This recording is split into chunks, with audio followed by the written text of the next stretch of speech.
See this line of code. This is how they got in. I'm closing it now. What if I told you that the person who holds the key to your survival is the one you've never even bothered to learn the name of? This is the unbelievable story of a man who ruled a city with an iron fist, only to lose it all in a heartbeat, and the woman in the simple maid's uniform who became his only hope. A woman who chose to be invisible, a man too powerful to ever look down, and 1 second of courage that changed the course of both their lives forever. Stay with me, because by the end of this story, you will realize that genius doesn't always wear a suit and tie. Sometimes it's standing right in front of you, waiting to be seen. You'll understand why our greatest protectors often come from the places we least expect. This is a story of hidden brilliance, the sting of betrayal, and a love that bridged 2 completely different worlds.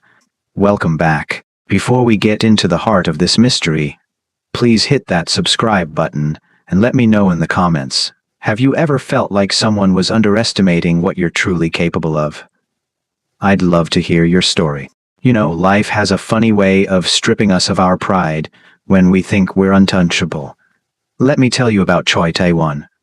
In the neon-lit streets of Seoul, his name was whispered with both respect and fear. He was the boss of an empire that blurred the lines between high-stakes corporate business and the dangerous shadows of the underworld. Tae-won was a man of total control. You could see it in the way he carried himself, and in the dark ink of the dragon tattoo that wound its way up his neck, a silent warning of his past. His penthouse was a fortress of glass and steel, overlooking a city that he felt he owned. For years, he had operated in the dark, building a legacy of power that was finally about to go global through a massive international merger. He had the wealth, the influence, and a small army of men at his command. But on this particular night, the air in the penthouse felt cold. It was nearly midnight. Tae-won sat behind his massive mahogany desk, his fingers pressed to his temples, staring at the high-tech monitors that lined his wall. He was waiting for the final confirmation of his merger. Then the screens flickered. A single red warning light blinked in the center of the main display. Then another. Then, the entire room bathed in a haunting red glow as alert after alert began to scream across the glass. His secret ledgers, the ones that could put him away for life, were being decrypted. His offshore accounts were being emptied. His entire digital kingdom was being dismantled by a ghost. Tae-won clicked frantically, his face pale with disbelief. For the first time in his life, the Dragon of Soul was helpless. He was watching his life's work vanish into thin air, and there wasn't a single person in his inner circle who could stop it. He didn't realize that the only person who could save him was already in the room, standing quietly in the shadows with a cleaning cloth in her hand. The silence in the penthouse was heavier than the darkness outside, broken only by the frantic, rhythmic clicking of a mouse that sounded like a heartbeat in distress. Choi Tae-won, a man whose very name could freeze the blood of his enemies across Seoul, felt a cold sweat prickling at his hairline.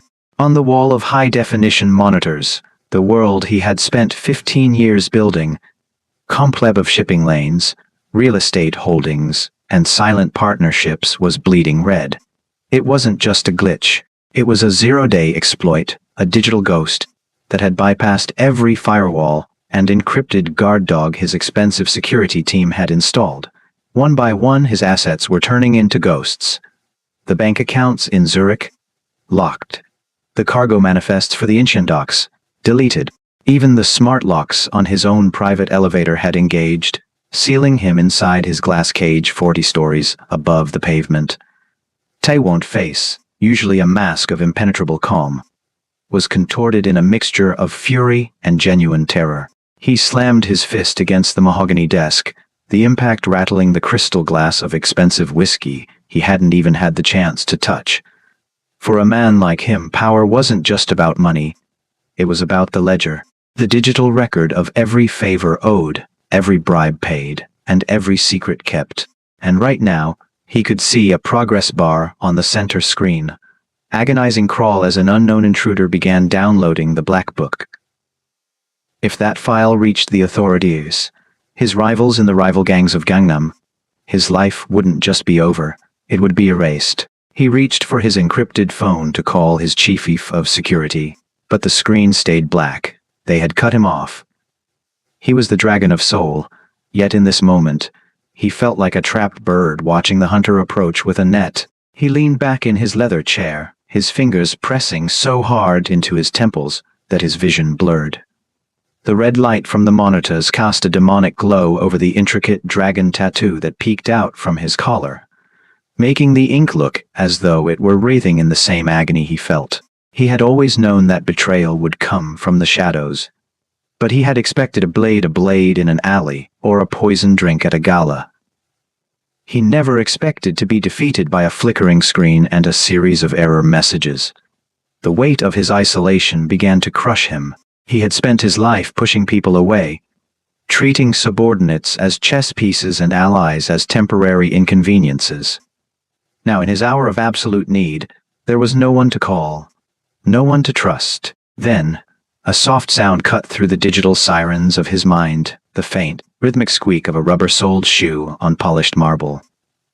Taewon froze. He hadn't heard the door, and the security system was supposedly locked down. His hand instinctively went to the drawer where he kept a silenced pistol, but he stopped when he saw a reflection in the darkened window. It wasn't a hitman. It wasn't the police. It was Kiara. She was standing near the edge of the desk, her posture as straight and composed as a soldier's, though she held nothing but a white microfiber cloth and a spray bottle of glass cleaner. Her black and white Maid uniform was crisp, hair pulled back into a neat, professional updo that left her expression clear and unreadable. For 2 years, she had a ghost in his house, someone who moved through his private life, without ever leaving a footprint. He had never asked where she was from or what she thought. To him, she was simply part of the furniture, as invisible as the air he breathed. "Sir," she said. Her voice was low, steady, and possessed a calm that felt alien in the middle of his chaos. "Not now, Kiara," Taewon snapped, his voice gravelly with stress. "Use the service stairs, if they still work. The building—" He didn't look at her. He couldn't. He was a king watching his crown melt, and he didn't want the help to witness his humiliation. He turned back to the screen, watching the progress bar hit %. "It's over," he whispered to himself, a rare admission of defeat. But Kiara didn't move. Instead, she leaned slightly forward, her eyes narrowing as she scanned the lines of code scrolling across the secondary monitor. She didn't look confused. She didn't look scared. She looked. "That's a morphic worm," she said quietly, her American accent cutting through his panic. "If you keep trying to bypass the kernel with your admin override, you're just giving it a map to your secondary backup. You're accelerating the wipe." Taewon's hand froze over the keyboard. He slowly turned his head, looking at the young woman he had ignored for 700 days. He saw the way she looked at the red warning screens, not with the wide-eyed wonder of a servant, but with the cold, analytical gaze of a professional.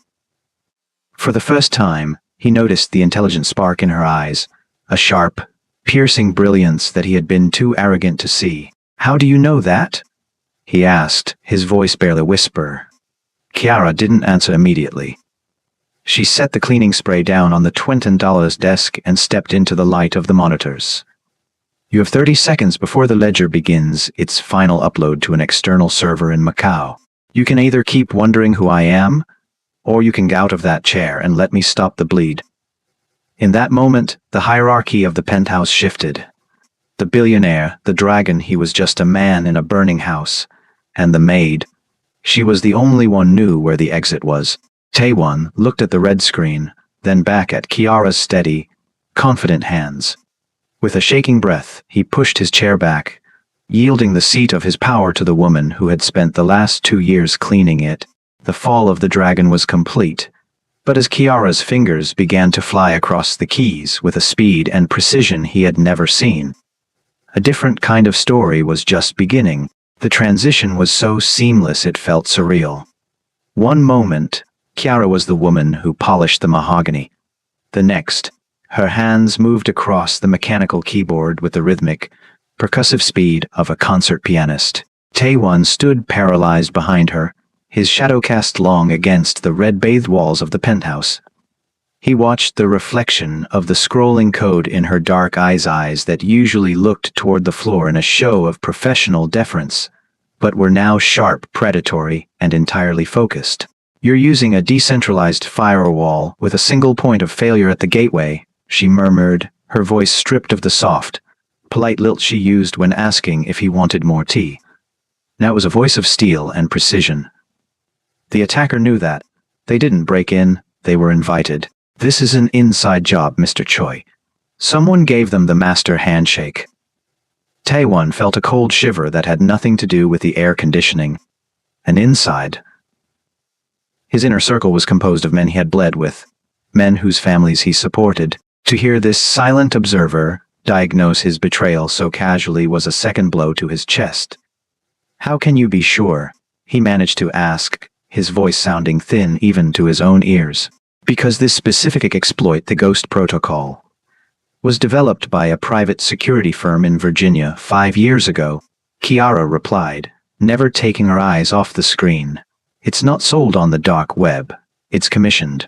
And the only way it works this fast is if the secondary authentication was disabled from a local terminal at least an hour ago." She began typing a string of commands that Taewon didn't recognize. The red screens began to flicker, turning a cautious amber. "I'm creating a localized loop," she explained. "I can't kick them out yet without triggering a scorched earth script that would wipe your hard drives. But I can make them think the download is continuing while I redirect the data packets into a dead-end server." Taewon leaned in, his chest nearly touching the back of the chair where she sat. He smelled the faint, clean scent of lemon polish and laundry detergent on her uniform, the humble smells of her daily labor clashing violently with the high-stakes digital warfare she was currently winning. He looked at her hands again. They were steady. His own were still shaking. "Who are you, Kiara?" he asked, the question finally ding out of him. "I looked at your file. You're from Atlanta. You had no high school records in the system. Your references were housekeeping in Busan." A small, sad smile touched her lips, though she didn't look back. "People see what they want to see, Mr. Choi. You wanted a maid who didn't speak much Korean and didn't ask questions. I needed a place where no one would look for a tactical analyst who knew too much about the wrong people. In a city of 10 million, the most powerful man's house is the best place to hide, as long as he thinks you're invisible." The amber light on the monitors suddenly turned a brilliant, steady green. The screaming sirens of the alert system died down, replaced by the low, comforting hum of a healthy network. Kiara exhaled, a long breath that seemed to carry the weight of her 2 years of silence. She leaned back, her hands finally resting on the desk. But her posture remained bright and composed. "The lockout is lifted," she said, finally turning the chair to face him. "Your assets are frozen in place, not gone. But you have a window of about 6 hours before they realize the black book they're downloading is just 3 terabytes of corrupted system logs." Taewon truly looked at her for the first time. He saw the strength in her jaw and the deep, quiet intelligence in her gaze. He realized with a jolt of shame that he had treated a genius like a shadow, a master strategist like a servant. He was the boss of a legendary criminal organization, a man who prided himself on seeing through everyone. Yet he had been completely blind to the most remarkable person in his life. "You saved me," he said, the words feeling heavy in the quiet room. "Why? You could have let it happen. You could have walked out the service door and been free me forever." Kiara stood up, smoothing the fur apron, returning to the physical stature of a maid, even though the energy in the room had shifted forever. "Because I know what it's like to be betrayed by the people you trust most, Mr. Choi. And because I've spent 2 years watching you, you're a hard man, and you've done things that would make a person lose sleep. But I've also seen you send money to the widows of the men you lost. I've seen you sit in this chair until 4 in the morning trying to figure out how to go legitimate so your daughter doesn't have to grow up in the dark." She picked up her spray bottle and the microfiber cloth, stepping away from the glowing screens that now displayed his restored empire. "I didn't save the Mafia boss," she said softly, walking toward the door. I saved the man I think you're trying to become. Taiwan watched her go, the silence of the penthouse no longer feeling like a tomb, but like a beginning. He looked at the empty chair where she had sat, realizing that his empire hadn't been saved by his gods, his lawyers, or his lieutenants. It had been saved by the woman who knew his secrets, not because she stole them, but because she was the only one who bothered to stay in the room while he was alone. The golden light of dawn began to creep over the Seoul skyline, but inside the penthouse, the air remained thick with the remnants of the night's desperation. Taewon stood at the floor-to-ceiling windows, his reflection ghosting over the sea of lights that had almost become his headstone. Kiara had returned to the shadows of the kitchenette, the soft clinking of porcelain the only sign she hadn't vanished like a dream. He looked at the master key card resting on the edge of his desk, a small piece of plastic that held the digital lifeblood of his entire organization. To give it to her meant more than just technical access. It meant handing over the secrets of the families he protected, the locations of his safe houses, and the identity and who called him boss. If she was a plant, a deeper sleeper agent from a rival faction or a foreign government, this was the moment he would walk himself to the gallows. The sun is coming up, Mr. Choi, Kiara said, stepping back into the light. She wasn't holding a cleaning cloth this time. She stood with her hands clasped in front of her, her expression unreadable, but her adi. The morning shift at your headquarters starts in 2 hours. By then, the person who initiated that handshake will realize the data they stole is garbage. They'll try a hardware override. If they do that from inside your server room, I can't stop them from here. Not without the master key. Taiwan turned, his gaze dropping to the tattoo on his neck. It was a mark of a world built on blood oaths and absolute, unquestioning loyalty. In his world, outsider was a threat by definition. His advisors would tell him to have her eliminated the moment the screens turned green, to bury the secret of his weakness, along with the woman who witnessed it. That was the way of the dragon. As he looked at Kiara, a woman who had spent 2 years seeing his humanity, while he had ignored hers, he realized the old ways were exactly what had led to this betrayal. His loyal lieutenants had seen a paycheck. This woman had seen a man trying to change. If I give you this, Taewon said, his voice low and vibrating with the weight of the decision, you will know things that even my shadow doesn't know. You will have the power to destroy me with a single keystroke. Why should I believe that a woman I've treated as a ghost for 2 years won't take her revenge now? Kiara didn't flinch. She took a step closer, the distance between the billionaire and the maid dissolving until they were simply 2 souls in a room. Because, Mr. Choi, I don't want your empire. I've seen the weight it on your shoulders every night when you think no one is looking.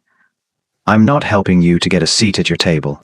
I'm helping you because you're the first person in a long time who made me feel like I could stop running. She reached out, not to take the key, but to gesture toward the screens. You have a choice. You can trust the people who call you boss, and wait for them to finish what they started tonight. Or you can trust the woman who has been cleaning up your messes literally and figuratively for 2 years. The silence stretched, agonizingly thin. Taewon thought of his daughter, sleeping in a secure location, and the legacy of violence he desperately wanted to shield her from. He thought of the faces of his men, wondering which one of them had sold his life for a mountain of silver. Finally, he picked up the keycard. The plastic felt heavy, warm from the desk's electronics. He didn't just hand it to her. He placed it in her palm and closed her fingers over it with his own. It was a silent pact, a surrender of his old self. The credentials for the primary hub are encrypted behind a biometric lock, he whispered, but that the master key will bypass the physical shutters in the server room. If you're going to do this, Kiara, you have to do it now. My security detail will be here in 20 minutes to escort me to the merger meeting. Kiara nodded, her grip tightening on the card. The silent observer was gone, replaced by a woman of action. I need a secure line and a clear path to the basement level of the headquarters. I can't go in the front door in this uniform. Taiwan reached into his desk and pulled out a sleek, unmarked phone, his personal emergency line. There is a service entrance through the underground garage. My private elevator goes straight to the core. I'll divert the security cameras for a 5-minute window. He paused, looking at her one last time. The hierarchy finally, and irrevocably broken. Kiara, if this goes wrong, I won't be able to protect you. A small, confident smile touched her lips, a flash of the tactical analyst who had once navigated war zones. Mr. Choi, I've been protecting myself long before I met you. Just make sure you look surprised when you see me in the boardroom. As she turned to leave, discarding the white headband on the desk like a relic of a past life, Taewon sat back in his chair. He was a man who had lost everything: his certainty, his pride, and his trust in his own world. But as he watched the woman in the maid's uniform disappear into the elevator, he felt a strange, terrifying spark of hope. For the first time in 15 years, he wasn't fighting alone. The morning was coming, and with it, a war for his empire. But he had just handed the mastery to the only person who actually knew how to win it. As the elevator descended toward the subterranean levels of the building, the humming silence provided a rare moment for Kiara to breathe. In the reflection of the polished steel doors, she saw the maid's uniform, the black and white fabric that had been her camouflage for 2 long years. For Taewon, this night was the end of a world he had built. But for Kiara, it was the resurfacing of a world she had tried to bury in the red clay of Georgia. Years ago, Kiara hadn't been a ghost. She had been a rising star in the high-stakes world of private intelligence. In a windowless room in Virginia, she had been a tactical analyst for a firm that handled the secrets governments didn't want on their books. She was the one who could see the patterns in the chaos, the one who could find a needle in a digital haystack before the needle even knew it was lost. She had been proud, brilliant, and most dangerously principled. The turning point had come during a routine audit of a high-level defense contractor. Kiara had stumbled upon a backdoor, not a mistake left by a lazy coder, but a deliberate vulnerability designed to allow sensitive data to be siphoned off to an international arms conglomerate. She did what she had been trained to do. She reported it. But she quickly learned that in the world of true intelligence, the truth is often a liability. Within 48 hours, her security clearance revoked. Within a week, Principled found herself framed for the very breach she had discovered. Her bank accounts were frozen, her reputation was shredded in the whisper networks of DC, and the people she had called colleagues became the hunters. They didn't just want her fired. They wanted her erased. The trauma of that betrayal had left a scar deeper than any physical wound. It taught her that being seen was a death sentence. To survive, she had to become someone else somewhere else. She had used her remaining hidden resources to scrub her digital footprint and fled to South Korea, a place where her face stood out but her past was invisible. She had traded her tactical maps for floor plans and her high-level encryption keys for a mop and a spray bottle. In Seoul, she discovered a strange kind of peace in being overlooked. As a black woman working as domestic help in a high-powered household, society had already written a script for her. They expected her to be quiet, hardworking, and fundamentally unremarkable. She played the part to perfection. She learned to keep her head down and her ears open, listening to the secrets of the powerful as they spoke over her as if she were a piece of furniture. She had watched Choi Taewon for 2 years from that place of invisibility. She had seen the way his hands shook after a violent meeting, and the way he looked at the photograph of his daughter with a longing for a different life. She saw a man who was trapped in his own cage of power, just as she had been trapped in her cage of duty. Now, as she stepped out of the elevator and into the cool, sterile air of the server hub, Kiara felt the old weight of responsibility settle onto her shoulders. She wasn't just a maid anymore, but she wasn't that naive analyst from Virginia either. She was something new, a woman who had lived in the shadows long enough to know exactly how to strike from them. She reached into her pocket and pulled out the master key Taewon had given her. It felt cold against her palm. This wasn't just about stopping a hack or saving a billionaire's fortune. For Kiara, This was the first time in years she was choosing to be seen, not because she had to, but because she decided that some things, and some people, were worth the risk of coming out of exile. She approached the primary terminal, the blue light of the monitors reflecting in her eyes. The silent observer was gone. The strategist was back, and this time, she was playing by her own rules. The boardroom of the Choi Group was a cavern of cold marble and high-tensile glass, smelling of expensive espresso and the sharp metallic scent of anxiety. Outside, the Seoul morning was in full swing, but inside, the atmosphere was suffocating. 8 of Taewon's most powerful lieutenants sat around the perimeter, their faces grim, their eyes darting to the empty seat at the head of the table. They had spent the last 6 hours watching their personals cower like dying birds, and they were looking for someone to blame. When the heavy oak doors finally swung open, the room fell into a deafening silence.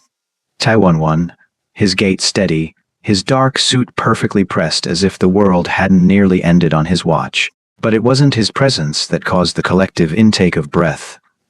It was the woman walking half a step behind him. Kiara had traded her black and white uniform for a tailored charcoal blazer and slacks, her hair still in that neat, elegant updo, but her gaze was no longer fixed on the floor. She carried a sleek tablet in the crook of her arm, her expression a mask of quiet, unshakable confidence. To the men in the room, she was a ghost made flesh, a servant who had suddenly stepped out of the shadows and into the sunlight. Taewon didn't wait for them to sit. He reached the head of the table and placed his hands on the cool surface. "Gentlemen," he began, his voice a low rumble that commanded the room.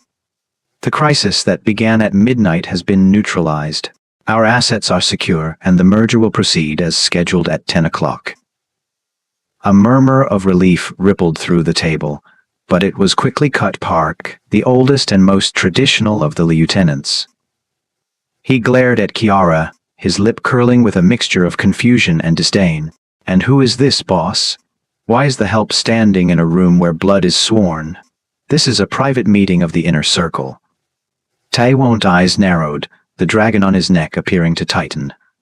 "This is Kiara Mitchell. As of 5 minutes ago, she is the chief tactical officer of the Choi Group.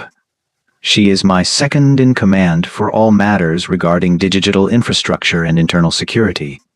From this moment forward, her voice is my voice." The uproar was instantaneous. Chairs scraped against the floor as men stood in protest, their voices overlapping in a chaotic wave of disbelief. "She's a foreigner," one shouted. "She's a maid. I've seen her cleaning the hallways," another cried, his face reddening with insult. Park slammed his hand on the table, his voice rising above the rest. "This is a joke, Taewon. You're putting our lives in the hands of a woman who doesn't even share our history. A woman who was hired to scrub floors. Have you lost your mind in the stress of the night?" Taewon didn't shout. He didn't have to. He simply leaned forward until his face was inches from Park's. "While you were all at home watching your money vanish and waiting to tell you what to do, this woman was the only one standing in the line of fire. She stopped a zero-day exploit that none of your high-priced security teams even noticed. She didn't ask for permission and she didn't ask for a bribe. She simply did what none of you could." He turned his gaze to the rest of the room, his eyes like flint. "Tradition didn't save us last night. Loyalty to a flag or a name didn't stop the hack. Intelligence did. And if any of you have a problem with her being in this room, you are more than welcome to leave your keys and your titles on this table before you walk out the door." The silence that followed was heavy and bitter. The lieutenants looked at one another, the power dynamic shifting in a way they weren't prepared for. Kiara hadn't said a word, but her presence felt like a physical weight in the room. She stood perfectly still, watching them with the same analytical gaze she had used on the red warning screens. She wasn't intimidated by their shouting.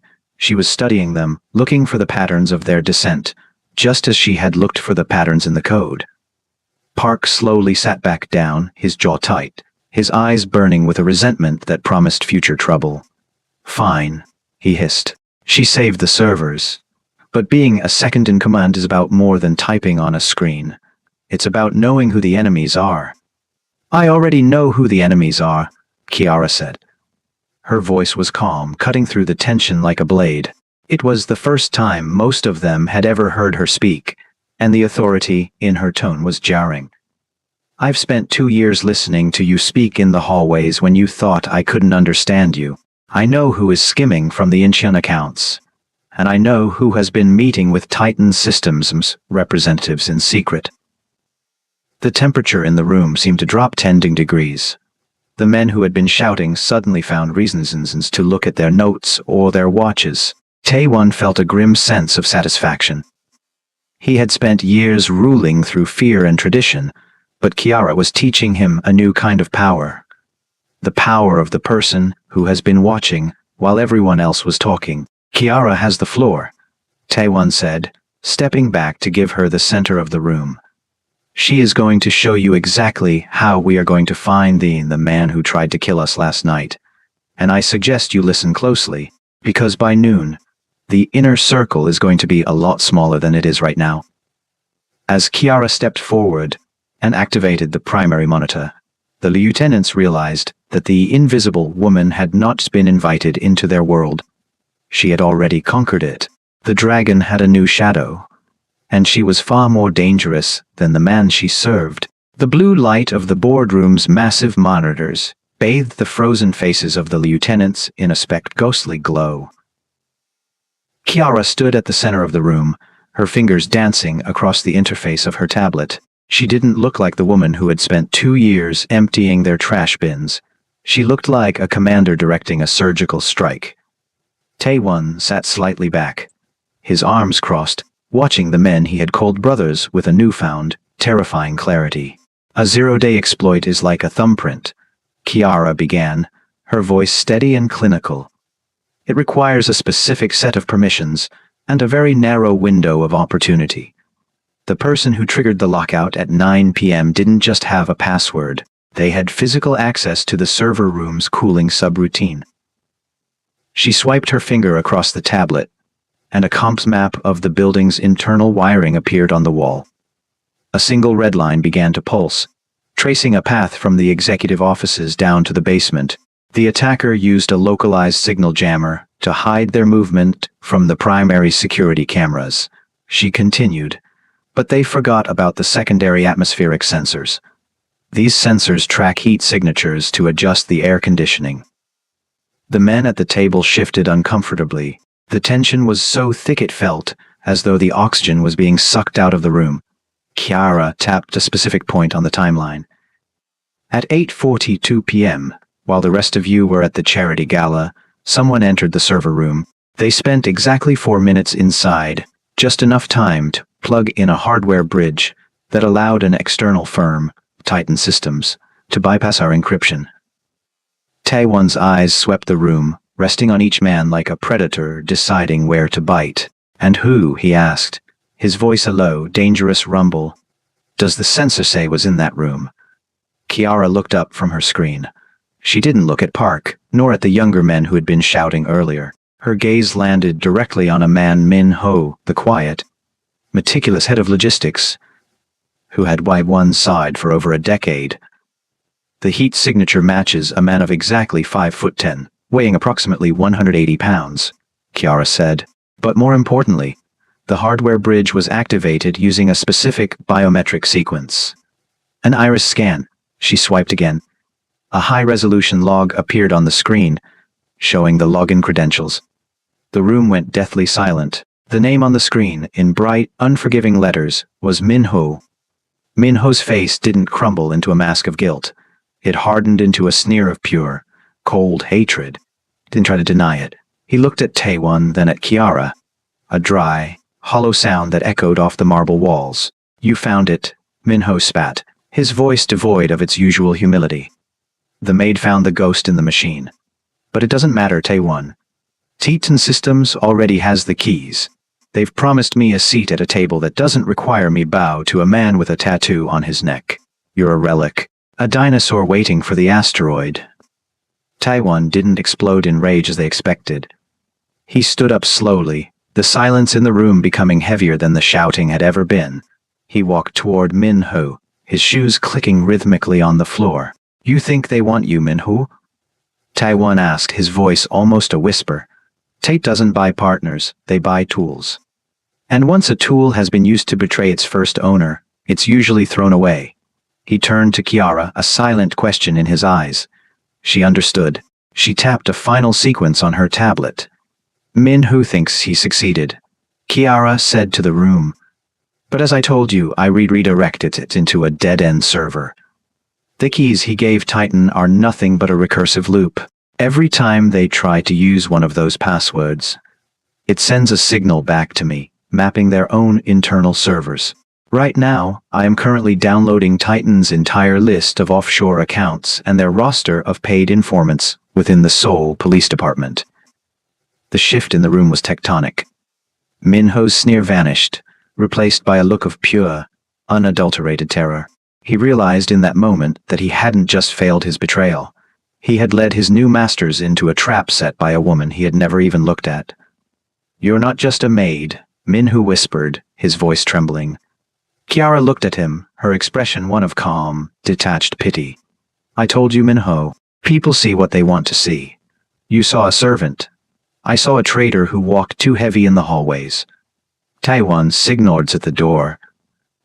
As they moved Court Minho out, the rest of the lieutenants sat in stunned, fearful silence. They looked at Kiara Mitchell with a new kind of reverence, not the forced respect of a title, but the genuine fear of a person who holds the power of truth. The dragon had reclaimed his throne, but the room knew that the real fire was come the woman standing beside him. The betrayal had been decoded, but as Kiara closed the digital files and looked toward the window, she knew the war was far from over. Titan Systems wouldn't take this humiliation quietly, and now, she was no longer a shadow. She was a target. The tension in the penthouse had shifted from the frantic energy of a crisis to the cold, calculated stillness of a hunt. Min had been removed, but as Kiara pointed out while staring at the live data streams, he was merely the hand that flipped the switch. The true architect of the betrayal, the one within the inner circle who had coordinated with Titan Systems, was still sitting at the table, hiding behind a mask of righteous indignation. Taiwan stood by the window, his reflection cutting through the morning haze of Seoul. He looked at Kiara, who was now seated at his mahogany desk, the master key resting beside her tablet. She wasn't looking at him, she was watching a series of blinking dots on a digital map. They think they've won, Kiara said, her voice barely a whisper. Titan Systems believes they have the corrupted logs. They'll realize it's a fake within the hour. If we want to catch the lead traitor, we have to give them something they can't resist. We have to give them the master handshaker for the international merger. Taiwan turned, his brow furrowed. That's the heart of the company, Kiara. If that falls into their hands, there is no coming back. It's not the real handshake, Mr. Choi, a faint, dangerous spark in her eyes. It's honeypot, a digital tracking beacon wrapped in the skin of a 10 billion merger. But for them to believe it's real, it has to be delivered by someone they trust, someone who thinks they are finally finishing you off. Taiwan understood the gamble. They weren't just setting a trap for a hacker. They were setting a trap for a human being's greed. He called for a second, emergency meeting of the remaining lieutenants. This time the atmosphere was different. There was no shouting, only a heavy, suspicious silence. Minho was a fool, Taiwan told the men, his voice echoing with a forced wariness. But he was right about one thing. I am tired. The hack tonight proved that I can no longer protect this empire alone. I've decided to move the merger up by 4 hours. We sign at noon, or we don't sign at all. He leaned back, looking older than he had that morning. The final authorization codes are on this drive, he said, holding up a sleek silver USB. I cannot be the one to carry it to the secure terminal at the exchange. If I move, Titan's assassins will be on me. One of you must take it. One of you must be the bridge to our future. The room held its breath. This was the master key to the kingdom. Whoever held that drive held the power to either save the Choi group or sell it to the highest bidder. Park, the traditionalist who had been the most vocal against Kiara, reached out his hand. I will do it, boss. I have been with you since the beginning. You can trust no one but your own blood. But then, a younger man named Jun-ho, the head of financial operations, stood up. He had been the quietest during the morning's uproar. Park is too high profile. Jun-ho said smoothly. The police and Titan will be watching the elders. I can move through the city unnoticed. I am the one who handled the merger's preliminary audits. It makes sense for it to be me. Taewon looked at Kiara. She was standing in the corner holding a tablet, her face as impassive as a statue. She gave a single, almost imperceptible nod. Jun-ho is right, Taewon said, his voice heavy with feigned reluctance. Take the drive. The future of the dragon is in your hands. As Jun-ho gripped the silver drive and hurried out of the room, the rest of the lieutenants dispersed, leaving Taewon and Kiara alone in the red-bathed office. The moment the click shut, the wariness vanished from Taewon's face. He moved to the monitors where Kiara was already typing. He bit, she said. On the screen, a small blue dot representing the US drive was already moving away from the building. But alongside it, hidden red signal was pulsing. GPS signature Kiara had embedded into the drive's casing. He's not heading toward the exchange, Taewon noted, his jaw tightening as he saw the turn toward the industrial district near the Han River. He's heading to a Titan Systems safe house, Kiara confirmed. He thinks he's carrying the keys to your kingdom. He doesn't realize that the moment he plugs that drive in, it won't just track his location. It will activate the cameras and microphones on whatever device he uses. He's about to give us a front row seat to his confession. Taewon looked at the woman who had been his maid just 24 hours ago. She had orchestrated a masterpiece of psychological and digital warfare. She hadn't just found the traitor, she was letting the traitor hang himself. You knew it was him, Taewon said. Jun-ho was too quiet, Kiara replied, her eyes never leaving the map. In my experience, the person who says the usually the one doing the most. He didn't protest my promotion because he thought I was a temporary distraction. He thought I was a maid playing at being a soldier. The blue dot stopped at a warehouse near the docks. He's there, Kiara whispered. Taewon reached for his coat, the dragon tattoo on his neck seeming to pulse with anticipation. Then it's time to end this. Call the security teams. We're going to the docks. Kiara stood up, her tablet in hand. I've already alerted the tactical units, Dechoy, and I've redirected the black book data to the safe house's local network. When the police arrive, they won't find your secrets. They'll find Jun-ho standing over a mountain of evidence linking him and Titan Systems, every crime they tried to pin on you. As they walked toward the elevator, Taewon realized that he had spent his life afraid of the people who were visible. The rivals, the police, the rebels. He had never understood that the real power belonged to the one who could move through the world unseen. The trap set, the bait had been taken, and for the first time in his life, the boss was following the Maid into battle. The industrial docks of the Han River were shrouded in a thick, sulphurous fog that swallowed the moonlight. Inside the rusted skeleton of Warehouse 14, Jun-hoed with a smug grin, surrounded by 4 men in tactical gear mercenaries hired Titan Systems. He held the silver USB drive aloft like a trophy. Taewon is finished, he boasted to the man on the other end of a video link. I have the handshake. By the time he realizes the drive is a tracker, his empire will be a memory. Suddenly, the warehouse's high-pressure sodium lights flickered and died, plunging the space into a suffocating, absolute darkness. What happened to the power? Jun-ho shouted, his voice cracking with the first hint of fear. Stay calm, the lead mercenary growled, clicking on a high-powered tactical flashlight. The beam cut through the dark, sweeping a crux of shipping crates. But the warehouse was silent until a calm, steady voice echoed from the rafters, seemingly coming from everywhere at once. You're right about the tracker, Jun-ho, but you're wrong about who is in control. It was Kiara. Her voice didn't carry the panic of the hunted. It carried the cold, alert focus of a predator. One of the mercenaries spun toward the sound, but before he could raise his weapon, the warehouse's overhead crane groaned to life. A massive steel pallet swung out of the gloom, knocking the man off his feet and sending his rifle skittering across the concrete. "She's in the system," Junho screamed, clutching the USB drive to his chest. "Kill her. Find her and kill her." But Kiara wasn't just in the system, she was the system.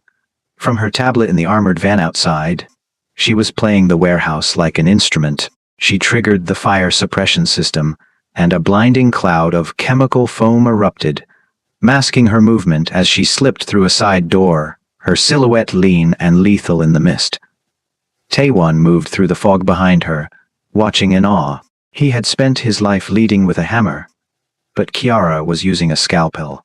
She didn't engage in a firefight. She used the environment to dismantle the enemy's plan in real time. She hacked the mercenaries' encrypted comms, filling their earpieces with a high-pitched, agonizing feedback loop that left them clutching their heads. Pain. "I see you, Junho," Kiara whispered through the warehouse's PA system. "Section 4B, behind the crates of electronics. You're holding a dead drive and a one-way ticket to a life sentence." Junho bolted toward the rear exit, but the heavy steel shutter slammed shut inches from his face. He turned, gasping, only to find himself bathed in the beam of a single, surviving spotlight. Standing at the edge of the light was Kiara. She had discarded the charcoal blazer, her white headband long gone, her sleeves rolled up to reveal a focus that was terrifyingly sharp. The lead mercenary, recovered and desperate, lunged at her with a combat knife. Kiara didn't flinch. With the economy of motion that only comes from years of high-level tactical training, she parried the strike, used the momentum to send him into a stack of pallets, and disarmed him before he hit the ground. Taewon stepped out of the shadows then, his presence filling the space with heavy gravity of the dragon. He looked at Junho, who was now trembling so violently the USB drive fell from his hand. "You thought she was just a maid," Taewon said, his voice a low, terrifying rumble. "You thought I was weak because I trusted her.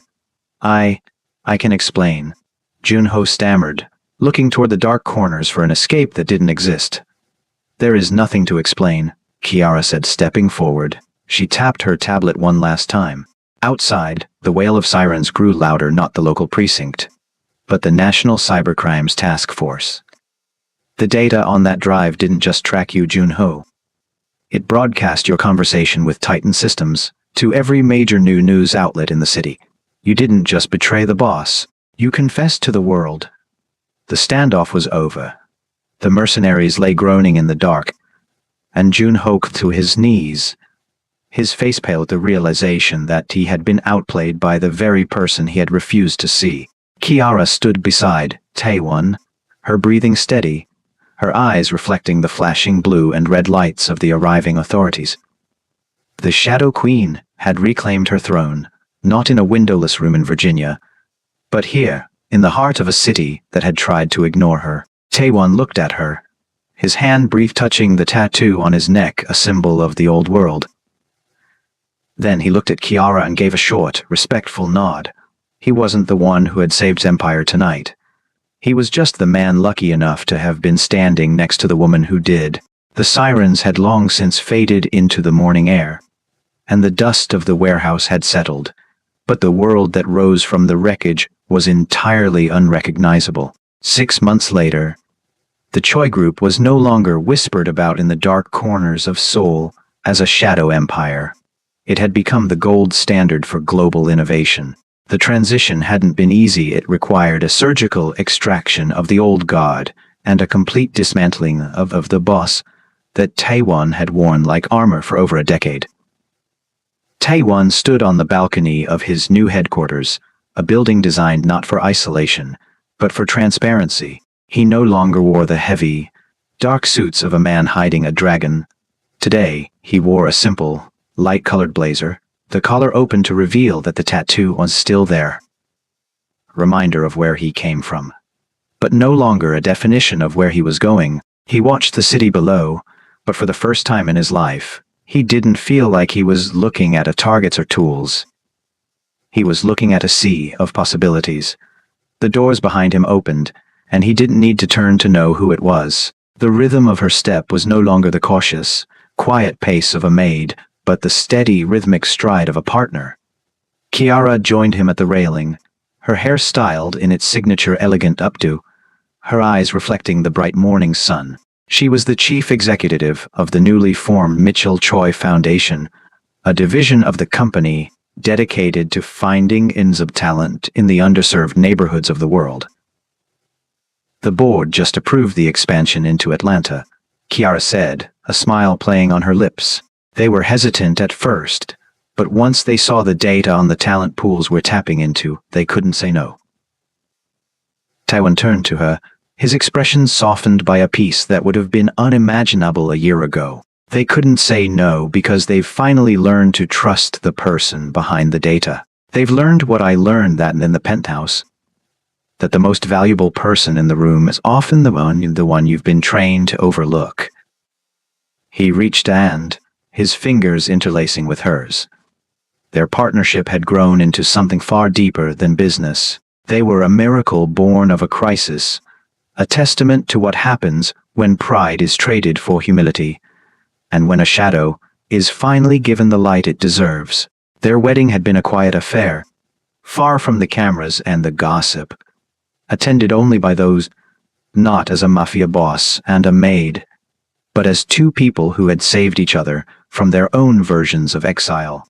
I still remember the first day you walked into my office, Taiwan said, looking back at the glass doors where his staff moved about, collaborating in an open-plan space that encouraged the very brilliance Kiara represented. I thought I was the one in control. I thought I had everything figured out. You were just waiting for a reason to change, Taiwan, Kiara replied softly. You just needed someone to see the man under the ink. The Choig had been rebranded as the Horizon Legacy, a nod to the reference story that had guided their transformation.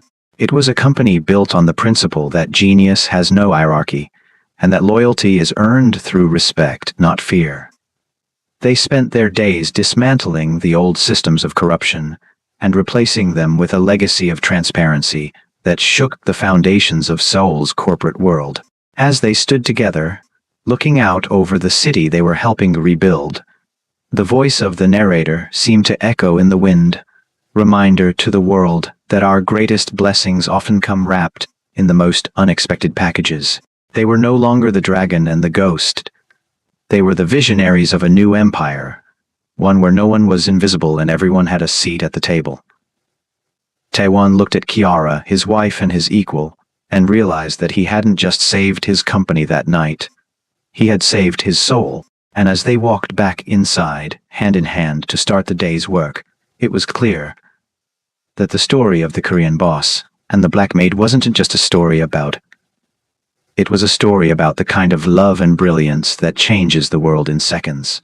As they stood there, looking out over a city that was finally beginning to reflect their vision, it became clear the miracle wasn't the billions of dollars or the high-tech empire they had built. No, the real miracle was the moment a man with a dragon on his neck decided to truly look at the woman holding a mop.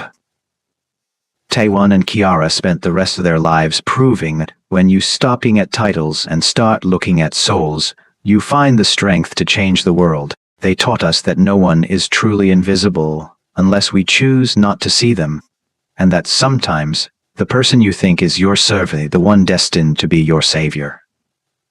As we leave the penthouse and the bright lights of Seoul behind, I want you to take a look around your own life. Who are the invisible people in your world? Who are you walking past every day without a second thought?